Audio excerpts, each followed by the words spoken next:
Citizenship act. Okay. ആ act 1956 മറ്റോ ആണ്. എല്ലാവർക്കും പ്രിയങ്കരനായ ജവഹർലാൽ നെഹ്റു പാസ്സാക്കിയതാണ്. നെഹ്റു ലിയാഖത്ത് അലി പാക്റ്റൊക്കെ കഴിഞ്ഞിട്ട് നമ്മുടെ രാജ്യം പാർട്ടീഷൻ നടന്നല്ലോ. ആ അന്ന് എവിടെയുള്ള ആർക്കാണ് പൗരത്വം കൊടുക്കുക? നമ്മളങ്ങ് ഒരു പൊളിറ്റിക്കൽ യൂണിറ്റായിട്ട് ഉദയം ചെയ്തതേ ഉള്ളൂ. അതെ. പടിഞ്ഞാറും നമുക്കറിയില്ല ആരാണ് പൗരൻ, കിഴക്കും നമുക്കറിയില്ല ആരാണ് പൗരൻ. ഇത് കൂടാതെ ബ്രിട്ടീഷുകാർ കിടപ്പുണ്ട്, ഫ്രഞ്ചുകാരുണ്ട്, ഡച്ചുകാരുണ്ട്, പോർച്ചുഗീസുകാരുണ്ട്. പോർച്ചുഗീസുകാരെ ഗോവയിൽ നിന്ന് ഇറക്കി വിടുന്നത് 1961 അതെ. ആര് ഏത് പൗരനെന്ന് എങ്ങനെ തീരുമാനിക്കും? അതിനാണ് സിറ്റിസൺഷിപ്പ് ആക്ട് ജവഹർലാൽ നെഹ്റു പാസ്സാക്കിയത്. അതവിടെ കടന്നു. അതിനെ ഒന്ന് അനക്കാൻ ശ്രമിച്ചു എന്നുള്ള മഹാപാപമാണ് ഈ നരേന്ദ്രമോദി ചെയ്തത്. സിറ്റിസൺഷിപ്പ് അമെൻമെൻറ്റ് ആക്ട് കൊണ്ടുവന്നു. അതെ. പൗരന്മാരെ തീരുമാനിക്കാൻ വിദേശികളാരാണ്, സ്വദേശികളാരാണ്. അപ്പോൾ സ്വാതന്ത്ര്യകാലം മുതൽ തുടങ്ങണം. അന്നു മുതൽ കുടിയേറി പാർത്തവരാരൊക്കെ, എന്തിനവർ കുടിയേറി. സുഖജീവിതത്തിന് കുടിയേറിയതാണെങ്കിൽ പൗരത്വം കൊടുക്കാൻ പറ്റില്ല. പേടിച്ചോ വയലൻസ് കൊണ്ടോ ഓടിപ്പാഞ്ഞ് അഭയാർത്ഥിയായിട്ട് വന്നതെങ്കിൽ പൗരത്വം കൊടുക്കാം. ഇതിനൊക്കെ ഒരു ചിട്ടയും മുറയും വരട്ടെ, തുടങ്ങാം നമുക്ക് എന്ന് വിചാരിച്ചു കഴിഞ്ഞപ്പോൾ ഈ രാജഗോപാൽ അടക്കമുള്ള തെണ്ടികളാണ് ബഹളം വെച്ചത്, ഇല്ലേ? അന്ന് മുസ്ലിങ്ങളെ എല്ലാം കൂടെ കപ്പൽ കയറ്റി ഗൾഫിൽ കൊണ്ടുപോയി വിടാൻ പോകുന്നു എന്നൊക്കെ പറഞ്ഞ് എന്തായിരുന്നു ഇവിടെ ബഹളം? ഇപ്പോൾ എല്ലാവർക്കും പൗരത്വം വേണം. സൗകര്യമില്ല, കൊടുക്കാൻ പറ്റില്ല. ഒരൊറ്റ എണ്ണത്തിന് പൗരത്വം കൊടുക്കുകയില്ല. ഇങ്ങനൊരു നിലപാട് സർക്കാരിന് എടുക്കാമല്ലോ. കാരണം പൗരത്വം കൊടുക്കാൻ തുടങ്ങിയപ്പോൾ ഉടക്ക് വെച്ച് തരാം ഇവരൊക്കെ തന്നെയാണ്. ഹം കാഗസ് നെയ് ദിഖായെങ്കിൽ ഒറ്റ കടലാസ് ഞാൻ കാണിക്കില്ല, ഇന്ത്യൻ പൗരനാണെന്ന് പറയാനും അവർക്ക് കുറച്ചിലായിരുന്നു. ഇതിനാണ് NRC വേണം, NPR വേണം എന്ന് പറഞ്ഞത്. നാഷണൽ രജിസ്റ്റർ ഓഫ് സിറ്റിസൺഷിപ്പ്, ഒരു മാസ്റ്റർ രജിസ്റ്റർ നമ്മുടെ നാട്ടിൽ വേണം. നാട്ടിലെ പൗരന്മാരെ ആരൊക്കെയാണെന്ന് അറിയാൻ. പൗരനല്ലാത്തവരെ ഓടിക്കാൻ വേണ്ടിയിട്ടില്ല. പൗരനേതാ പൗരനല്ലാത്ത ആളേതാ എന്ന് തിരിച്ചറിയാൻ. പാസ്പോർട്ട് പൗരത്വരേഖയല്ല എന്ന് പാസ്പോർട്ടിൽ എഴുതി വെച്ചിട്ടുണ്ട്. ദയവ് ചെയ്ത് ഈ പൊട്ടന്മാരും പൊട്ടികളും അതൊന്ന് വായിച്ചു നോക്കണം.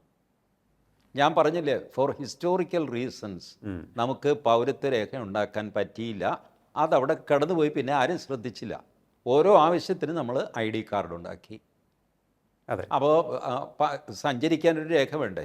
പാസ്പോർട്ട് ഉണ്ടാക്കി, അതിലെഴുതി വെച്ചു പൗരത്വരേഖയല്ല, പക്ഷേ യാത്ര ചെയ്യാൻ ഇത് ഉപയോഗിക്കാം എന്ന് പറഞ്ഞ് എഴുതി വെച്ചു. മറ്റ് രാജ്യങ്ങളെ സംബന്ധിച്ചിടത്തോളം ശരി, ഇന്ത്യയിൽ നിന്ന് കിട്ടിയ ഒരു സാധനമാണല്ലോ, പാസ്പോർട്ട് എന്നാണല്ലോ പേര്, അതുകൊണ്ട് അവരും അത് അക്സെപ്റ്റ് ചെയ്തു. ഈ വരുന്ന ആൾ ഈ ഇന്ത്യക്കാരനല്ലെങ്കിൽ പോലും അവർക്ക് വിരോധമൊന്നുമില്ല. കാരണം ഇന്ത്യൻ പാസ്പോർട്ട് കയ്യിലുണ്ട്. പാസ്പോർട്ട് വെരിഫൈ ചെയ്യൽ അവരുടെ ജോലിയല്ലല്ലോ. പാസ്പോർട്ട് ഉണ്ടോ ഇല്ലെന്നേ അവർ നോക്കുകയുള്ളൂ. ഇതാണ് സംഭവിച്ചത്. അത് കഴിഞ്ഞിട്ട് നമ്മൾ റേഷനിങ് സിസ്റ്റം തുടങ്ങി. ആളുകൾക്ക് അരിയും ഗോതമ്പും ഒക്കെ കൊടുക്കാൻ തുടങ്ങി. അപ്പോൾ അത് വാങ്ങാനും അത് പതിക്കാനും ഇത്ര യൂണിറ്റ് കൊടുത്തു എന്നൊക്കെ പറഞ്ഞ് എഴുതി വയ്ക്കാനൊരു സാധനം വേണ്ടേ? അതെ. ബാങ്കിലെ പാസ്ബുക്ക് പോലെ നമ്മളൊരു റേഷൻ കാർഡ് തുടങ്ങി. ആ റേഷൻ കാർഡ് പൗരത്വരേഖയാണോ ആർക്കും അറിയില്ല. കാരണം ഏത് നാരായണനും മാധവനും ഗോവിന്ദനും ഒക്കെ റേഷൻ കാർഡ് കൊടുത്തിട്ടുണ്ട്. ഇവരൊക്കെ ഈ നാട്ടുകാരാണോ അതോ സിലോൺകാരാണോ ആർക്കറിയാം? അതുകൊണ്ട് ശരി, അരി കഞ്ഞി കുടിച്ച് കിടക്കട്ടെ എന്ന് പറഞ്ഞിട്ട് റേഷൻ കാർഡ് കൊടുത്തു. അത് പൗരത്വരേഖയല്ല. അത് കഴിഞ്ഞിട്ട് TN ശേഷൻ ഭരണത്തിൽ വന്നു കഴിഞ്ഞപ്പോൾ, ഇലക്ഷൻ കമ്മീഷനായിട്ട് വന്നു കഴിഞ്ഞപ്പോഴാണ് ഇലക്ഷൻ ID കാർഡ് വരുന്നത്. അത് ഇലക്ഷന് വേണ്ടി മാത്രം. വോട്ട് ചെയ്യുന്ന കൊഞ്ഞാണ് ഇയാൾ തന്നെ ആണെന്ന് തിരിച്ചറിയണ്ടേ? നാരായണന് പകരം മാധവനാണ് വരുന്നതെങ്കിലോ എന്നൊക്കെ പറഞ്ഞു. ഓ ശരിയാണല്ലോ. അങ്ങനെ ഫോട്ടോ പതിച്ച ഇലക്ഷൻ ID കാർഡ് വന്നു. അതും പൗരത്വരേഖയല്ല. അത് കഴിഞ്ഞിട്ട് വിവിധ സർവീസസിന് വേണ്ടി ഉപയോഗിക്കാൻ, ബാങ്കിങ്ങിന് അത് ഇതൊക്കെ ഉപയോഗിക്കാൻ എന്ന് പറഞ്ഞിട്ട് ആധാർ കാർഡ് ഉണ്ടാക്കി. ആധാർ കാർഡ് പ്രത്യേകിച്ച് ടെൻഡറോ സംഗതിയോ ഒന്നുമില്ലാതെ ഇവരുടെ വലിയ ഇൻഫോസിസ് കമ്പനിയോ ആരോ നന്ദൻ നീലക്കേനിയൊക്കെ കൂടിയാണ് ആധാർ കാർഡ് ഉണ്ടാക്കിയത്. അതിന് വലിയ ഒരു സെക്യൂരിറ്റി ഒന്നും ഉണ്ടായില്ല. അതുകൊണ്ടാണ് അതിൻ്റെ ഡ്യൂപ്ലിക്കേറ്റ് ആധാർ കാർഡുകൾ ഉണ്ടാക്കപ്പെടുന്നത്. ഏതായാലും അതൊരു ആവശ്യത്തിനുള്ള കാർഡായിട്ട് മാറി. ഇതാണ് നമ്മളുടെ ചരിത്രം. ഇതൊന്നും പൗരത്വരേഖയല്ല. അപ്പോൾ പിന്നെ നമ്മുടെ പൗരത്വരേഖ എവിടെ? അതിനെ ഉണ്ടാക്കി വരണം. അതിനാണ് NRCയും NPRും ആവശ്യപ്പെടുന്നത്. അതിന് അള്ളുവെച്ച പാർട്ടികൾ ഇപ്പോൾ പൗരത്വരേഖ എവിടെയും ചോദിക്കുന്നു. അവർക്കിപ്പോൾ ആവശ്യം എന്താണെന്നറിയാമോ? അവരുടെ കയ്യിലൊരു കാർഡുണ്ട്, അത് പൗരത്വരേഖയായിട്ട് അംഗീകരിക്കണം. അവരുടെ കയ്യിൽ റേഷൻ കാർഡാണെങ്കിൽ അത് പൗരത്വരേഖ. അതല്ല, അടുത്ത സ്കൂളിലെ ഹെഡ് മാസ്റ്ററുടെ സർട്ടിഫിക്കറ്റ് ആണെങ്കിൽ അത് പൗരത്വരേഖ.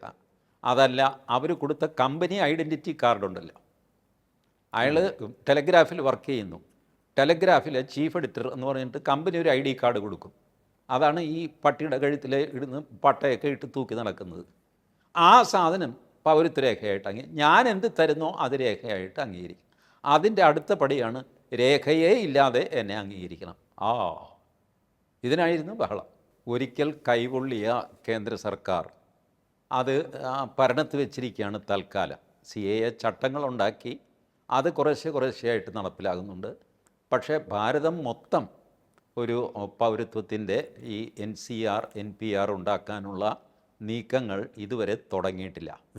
ഞാൻ വിചാരിക്കുന്നത് ഈ ഡീലിമിറ്റേഷനും ഒക്കെ കഴിഞ്ഞു കഴിഞ്ഞാൽ ഇപ്പോൾ ഈ സെൻസസ് വരുന്നുണ്ടല്ലോ, സെൻസസിലെ വിവരങ്ങളും ഒക്കെ കിട്ടിക്കഴിഞ്ഞാൽ അടുത്ത പടിയായിട്ട് പൗരത്വ രേഖ ഉണ്ടാക്കാനുള്ള തയ്യാറെടുപ്പ് തുടങ്ങുമെന്നാണ് എൻ്റെ പ്രതീക്ഷ.